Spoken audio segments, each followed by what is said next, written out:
This is the Mathematics Education Podcast from mathedpodcast.com.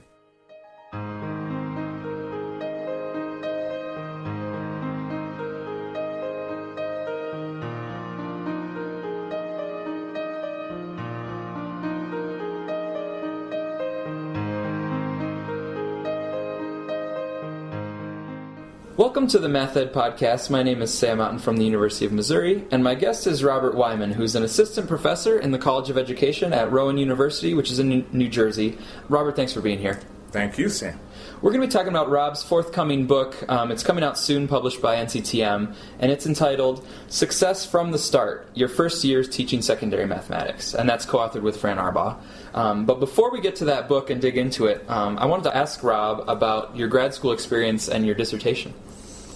Sure. So I went to the University of Delaware for grad school, and I really enjoyed it. So I like to sort of back up a little bit. Before I went to grad school, I was a public school teacher in New York City. So I taught high school and a little bit of middle school math in mostly small alternative schools in New York City, and then decided to go to grad school, mostly because I really wanted to learn more about teaching and learning. So a lot of the kids that I was working with, I knew were very smart, but seemed to not know as much math as I wanted. And I was getting lots of feedback that I was doing a really great job, but there were still lots of kids who didn't understand math. So one of the biggest spurs was just try and just learn more about that.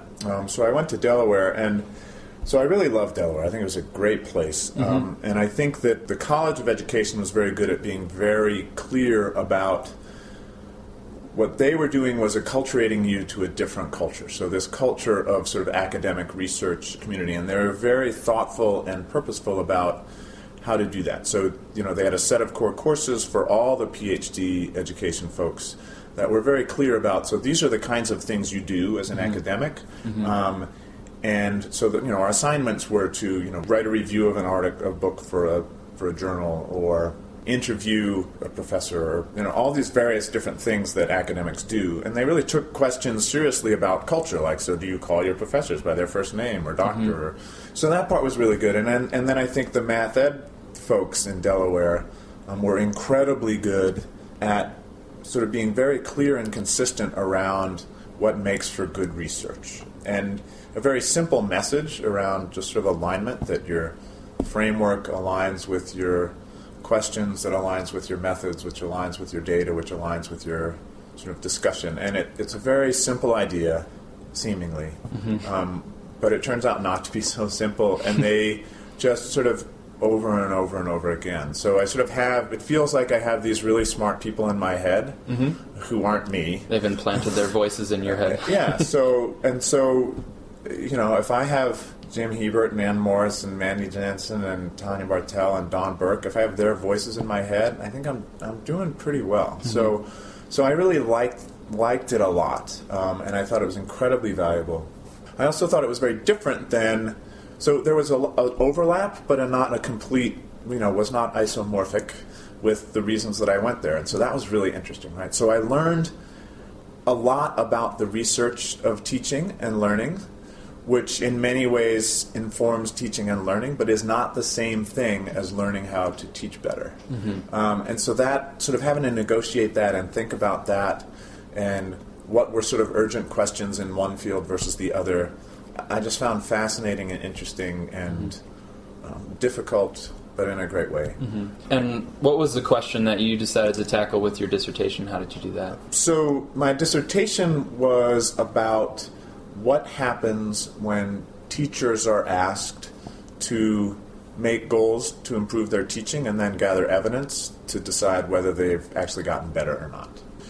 So folks in Delaware and elsewhere have, do a fair amount of talking about, so one of the things we need to do is try and improve teaching. And so one way to do that is to create a goal and collect evidence and then sort of refine what we do. And so in Delaware and other places, that's sort of become this policy mandate too, that you have to, as a teacher, you have to come up with a goal, and then you have to present evidence that you've actually gotten better at that thing. So this is something researchers say teachers should do.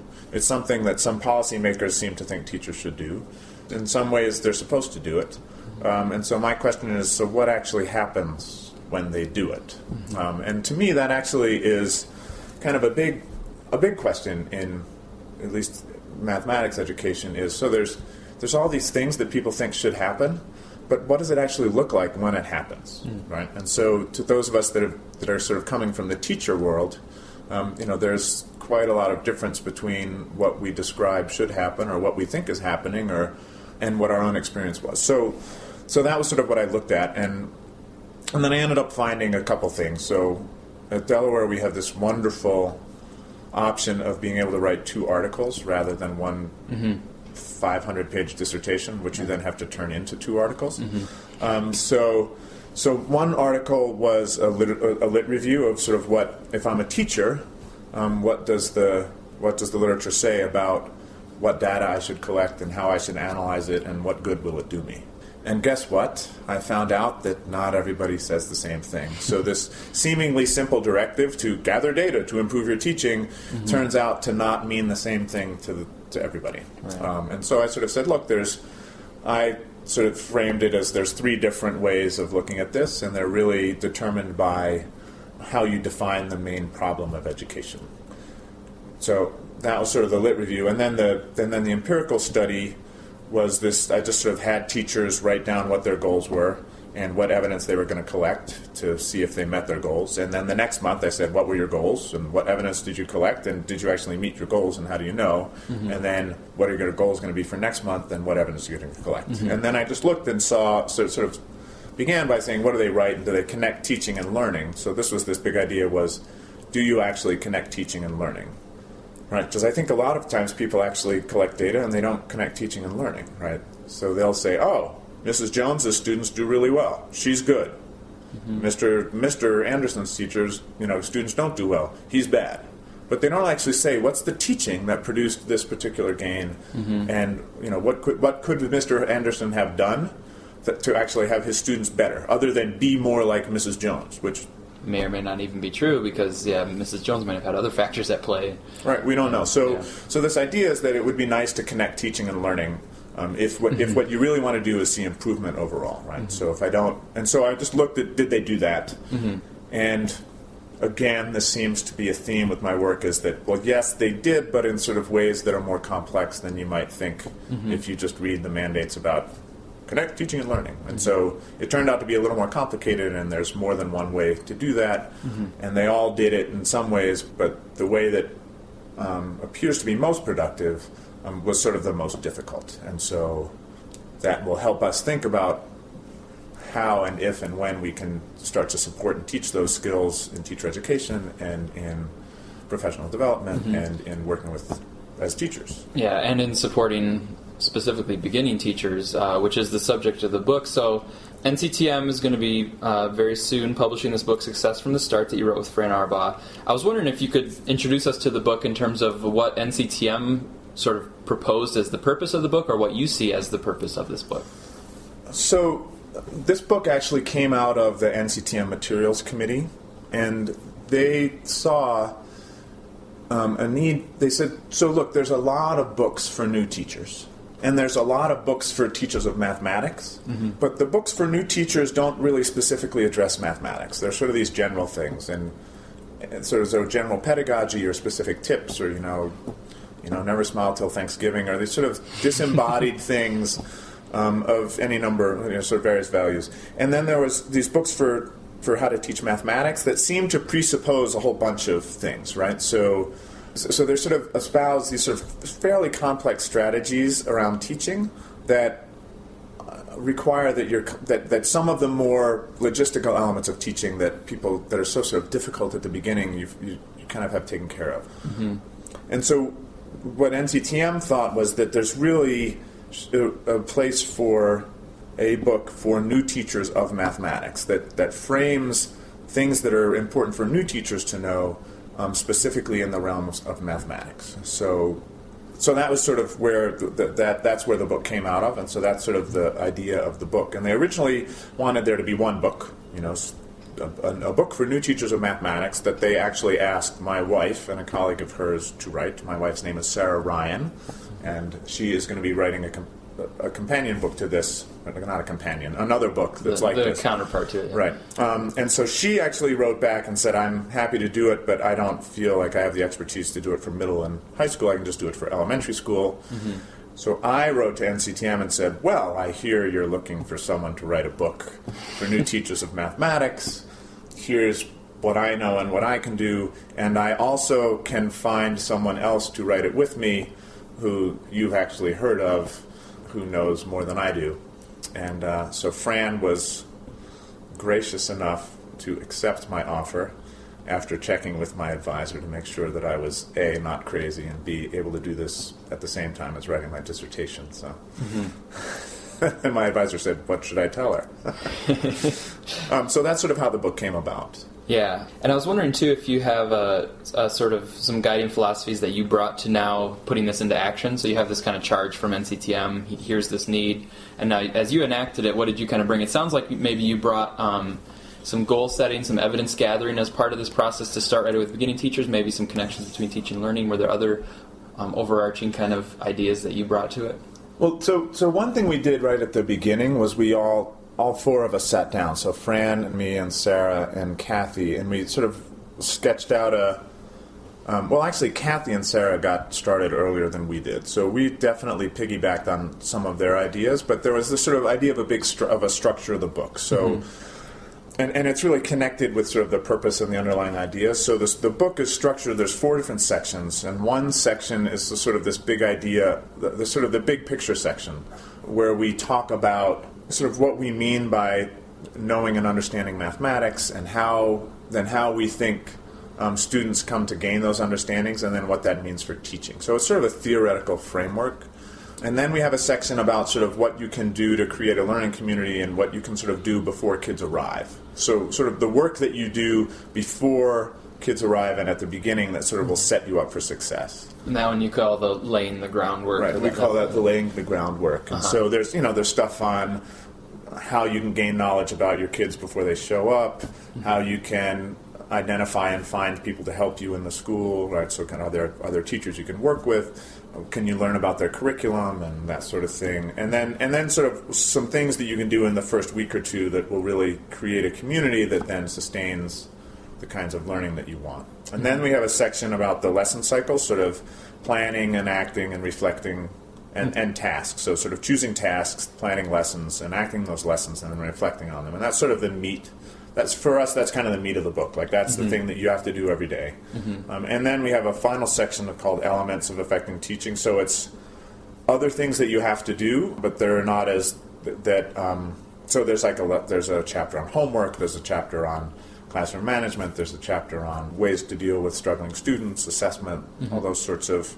It's a bit of a hodgepodge that you do all the time, but yeah, so it's in that last section. And so one of the things that we wanted to do, so when we read lots of books, there's sort of theoretical books that talk about how kids learn, that are often somewhat either inaccessible or difficult to translate into actual practice, right?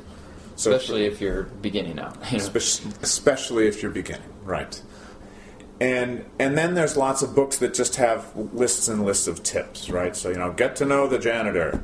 Always write a handwritten note to the kid at the beginning of school. So these tips are sort of idiosyncratic and really contextual and not really connected. So Fran and I have both spent a fair amount of time, teaching ourselves, working with new teachers, doing professional development. And so one of the things that we found is that we gave them lots of very specific things that they found very helpful. But often one of the things they would say is that above and beyond the specific things that you gave us, so specific questions to ask, specific techniques about figuring out where a kid should sit, but beyond those specific things were these sort of big ideas. So like the thing that was most helpful was this idea that I should really work hard to understand what kids are thinking, because like that big idea really helps me. Even if I forget the little things, like that's sort of if I keep that in my head, that just helps me out a lot. Or, a really big idea is if they're not doing what I want, it's because I haven't been clear. So I should be really clear about what it is that I want, and then that also helped me in a whole bunch of ways. So what we really wanted to do was to frame very specific suggestions in the context of bigger ideas, so for us that's really analogous to sort of sort of knowledge in general, but mathematical knowledge specifically. Like if it's organized around sort of big concepts, you understand it better, you remember it better, you can apply it better, you can transfer it. And so it seems like it'll just make a bigger impact if even if the smaller stuff is connected to a bigger idea. It seems like it sets it up for more impact. Absolutely. So a story like for me is, so I first learned sort of mathematics teaching as a teacher in this sort of incredibly progressive school in New York City. It's called Urban Academy. It's a really wonderful place. And the trappings were very sort of progressive and liberal, and kids all sat, they worked in groups, and they sat in circles and talked, and the student ideas were very much in the center. And there was this really nice culture and community, and kids would behave very well, but they argued all the time in ways that were really great. And the people who ran it were sort of like these old progressive types from the 60s that had gone to Mississippi and the whole nine. And so then I left there and went to a new school that had really struggled with math teachers, and so I was like the seventh math teacher that this particular group of kids had in 3 years, and the kids were all over the place, and I felt like a brand new teacher all over again, and they were not behaving at all, and they were throwing stuff and getting up and walking out of the classroom, and so I called up the old principal of this progressive place and explained what was going on, and he said, well, put them in rows and give them a test, and don't give them one big test, but give them a really simple procedural problem. Just give it to them and collect it again in 2 minutes, and then give them another one. So that even if they finish it, they're never not busy for more than 30 seconds. And so it was the most antithetical, like you would never see anything like that in the school that he was principal of. But he had a bigger idea than whether you're in rows or not rows. Like his big idea was kids need to have confidence in you, and they need to feel safe. And that in his school, they did it this way because they already had a culture. So this big idea became much more generative than it's important that kids work in groups. Like, that's not important. What's important is that they feel safe enough that their ideas can come out and we can talk about that ideas. And in this place, at this time, with this group of kids and me as their teacher, the group structure wasn't working, and that was okay. So what we wanted was, can we somehow do this sort of theory-practice balance so that the specific examples that we give, or the specific tips, are really embodiments of these bigger ideas, and the bigger ideas can become generative, like it all makes sense together.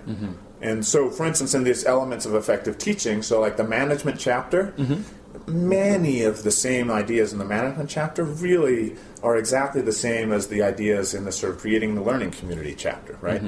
Because they're the same ideas, right? And so for us, that's sort of a big thing that we'd like to have happen in this book.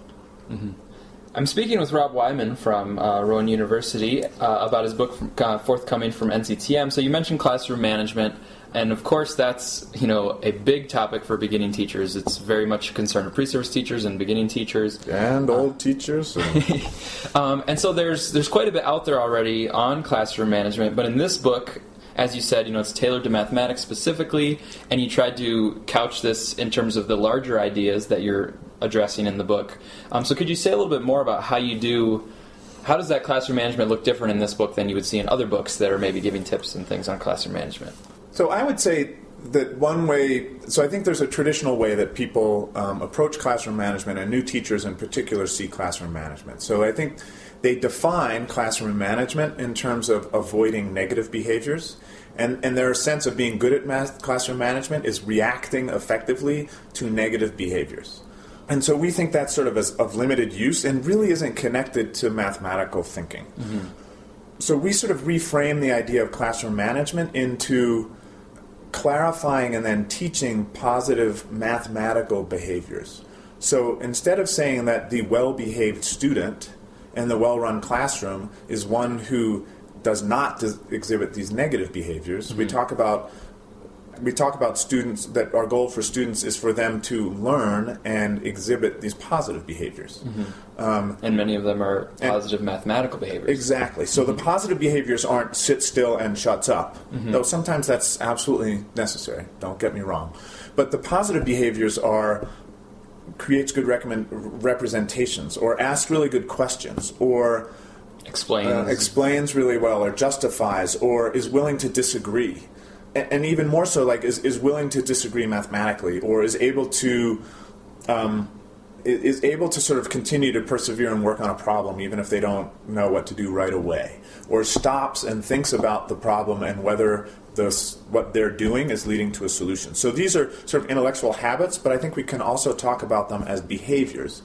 And so if we think about management as, instead of looking at negative behaviors, but looking for positive behaviors and clarifying those and reinforcing those, then management really becomes about creating a mathematical community in specific ways and describing that community in terms of behaviors that you can describe and that kids can learn and that you can teach. And so I learned this from elementary school teachers, right? So I remember coming home and saying, oh my gosh, these kids are throwing chalk all the time. And my wife would say, well, did you tell them not to? I said, they're 16 years old. They should know not to throw chalk. And she said, well, clearly they don't know not to throw chalk. They're throwing chalk. Why don't you tell them? So the next day I would go in and I'd say, okay, you need to not throw chalk. And they stopped throwing chalk. And so one of the... But then also moving beyond that and saying, what do I want you to be doing? Right. So a perfect example of that is I was working with a teacher and they would say, oh, I really want to have them go over homework together. Like, I want them to talk to each other. They'll go over homework together. And so we said, go over homework. And the kids stared blankly. And then remembering what my wife had said about, so what does it look like? What does it sound like? I would say, I remember saying, so when we say go over our homework, what we should see is we should see all of you looking at each other's paper. We should see your eyes looking at each other's paper. We should see you pointing at each other's homework, and we should hear things like, oh, I got that, or oh, I didn't get that, or did you get it? How did you get that answer? And I gave specific examples of the kinds of, and notice I'm not telling them how to do the math problems. I'm just saying here's the kinds of behaviors I want, and then immediately they did exactly that. And I remember as a new teacher, I would have thought, these kids don't care, they haven't done the homework, they don't know how to talk about homework. But what I learned from my wife and from a few years teaching is that, it wasn't because they didn't care, it's because they needed instruction. And it wasn't because they needed instruction because they were stupid or culturally ignorant, it's because... What does it look like to do this thing that you're asking? They hadn't... Right. In the schools they'd not been told to do this. So those are the kinds of things around management that I'm talking about. And that's not new. I mean, so Joel Bowler talks about this in her book, in the article about the Railside School. She talks, and there's this whole sort of the movement about complex instruction. Okay. So there's the whole theory, there's a whole program of research around complex instruction that talks very much about some of these behaviors and some specific teacher moves you can do to raise status of low-status kids and all these things. So that's another thing, is we like to think that the ideas we come up with are grounded in the work of others, and that's important to us. Another thing I noticed throughout the book is you bring vignettes in to illustrate key ideas, and you build off of those in the chapters. And you mentioned the lesson cycle section, one of the larger sections, is really the heart of the book. And so I was wondering if you could talk to us about one of the vignettes. There's a Mr. Mario, and you use him to illustrate this part of the lesson cycle of reflecting and then making adjustments based on that. I was wondering if you could talk to us about that. So Mr. Mario is a guy I worked with in New York, and he was a new teacher, and he was having his kids work in groups, and then he would want to move from a group discussion to sort of a whole class discussion. And he was having a hard time getting them to stop interacting with their group and pay attention to the whole group. So this is a common problem we all have, right? And so it's not just new teachers, not just math teachers, but it's a big problem. So he mentioned that this was a problem, and so I was sort of his instructional coach at that point. So I sat while he was in a regular class and just observed what was happening. And what I noticed was that when he was trying to get the whole group to stop talking in their small groups and start talking as one group, the small groups were talking for sure, but they were talking about the math problem, right? And so our assumption had been that they were sort of being, chatty teenagers, and we couldn't get them to shut up because they wanted to talk about, the baseball game or the TV show or, the fact that Susie and Johnny had a fight or whatever. And it turned out that actually they were doing exactly what we wanted. They just were not stopping doing what we wanted when we wanted them to. And then we actually thought about ourselves, that when we were in professional development doing math, and the guy said we want to talk as a whole group, it generally took us a little while. And had the person in charge told us that we needed to stop talking immediately, we would have been kind of put off. Yeah. So we thought, oh, okay, so now it reframes the problem, and it's really how do we get them to not stop talking about TV, but how do we get them to move to this large group discussion? So we said, okay, so actually we don't need them to be quiet right away. We just need them to sort of come to a close. So instead of saying, could everyone pay attention right now, we changed it and said, so I need everyone's attention. Could you finish up your conversations?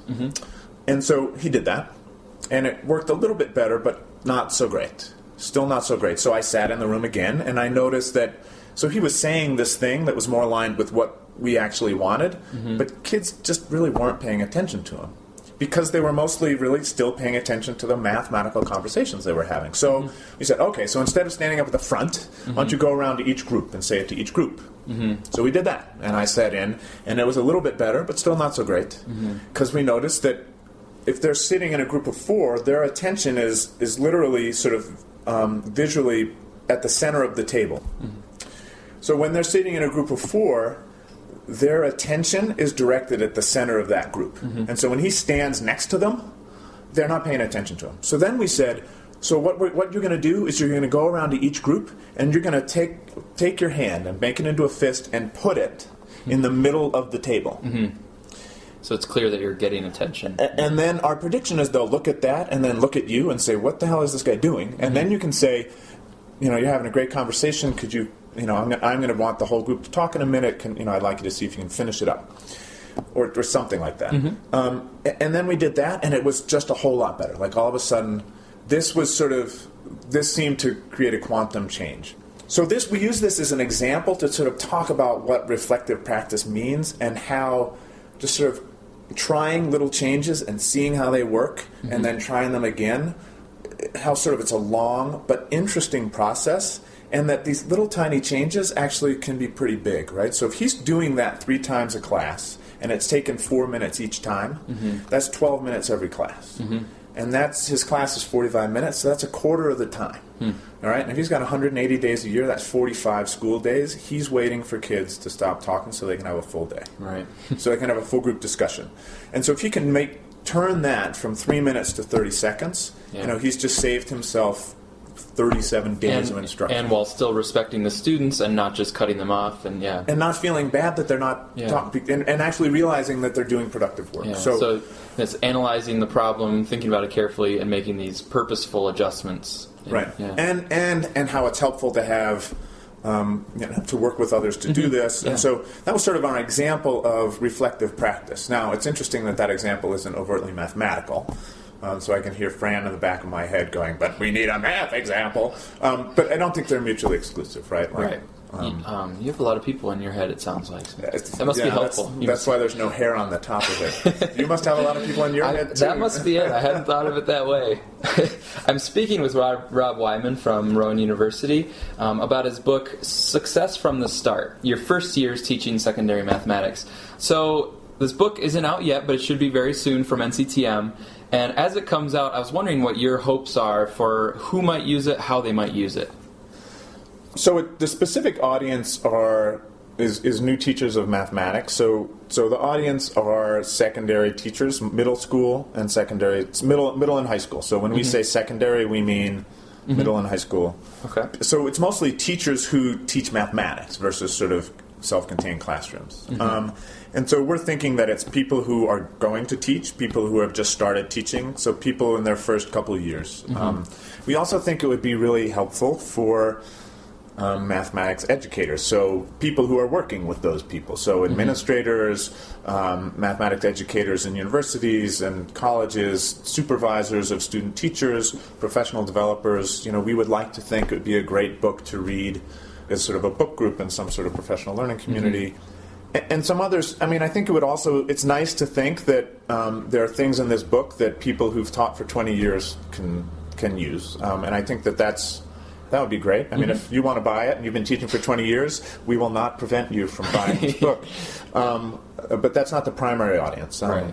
Okay. So that, and we hope that, so one way is that people just sit through and read it, but we also think that often what happens as a teacher in general, but a new teacher in particular, there's specific issues that come up that you haven't thought about or you feel really stumped by, and that, right, so all, homework, my gosh, nobody's doing their homework. I seem to have these other things down, but homework's such a pain. And so one of the things we do is, just have it around, and when that happens, you look up the chapter on homework, right? Or, I have a certain group of kids that I just can't get them to behave. Then you pick up and you read the chapter about management. And part of what we've tried to do is have the big ideas around all those small things connect back to the big ideas of the book.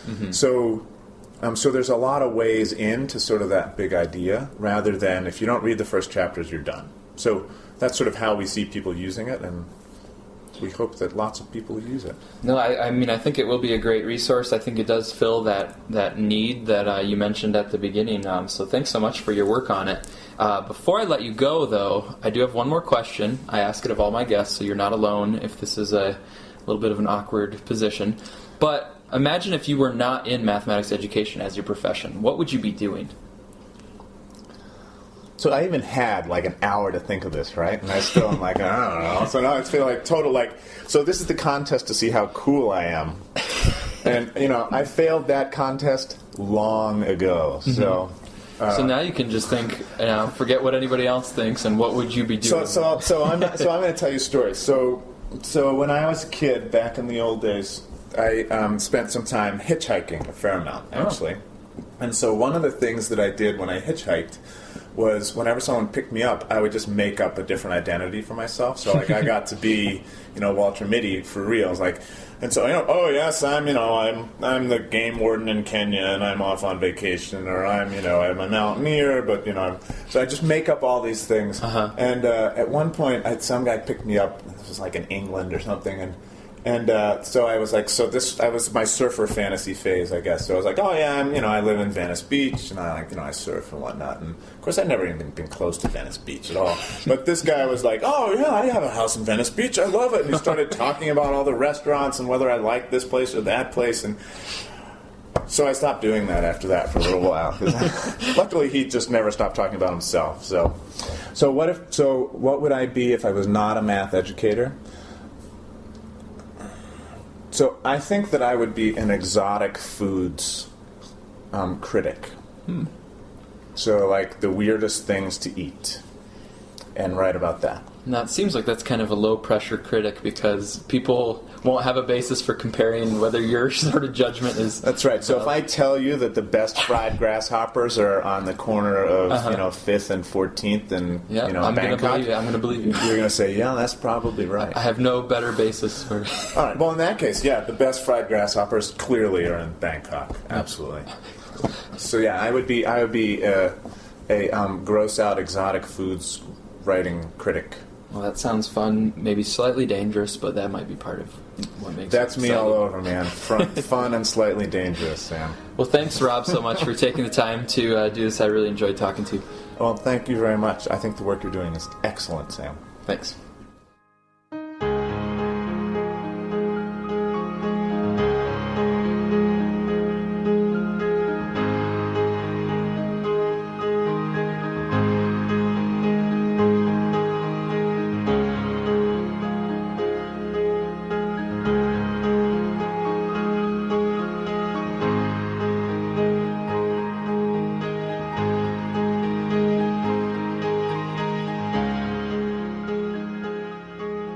Thank you for listening to this episode of the Math Ed Podcast. If you'd like to support the podcast financially, please use the PayPal donation button at mathedpodcast.com.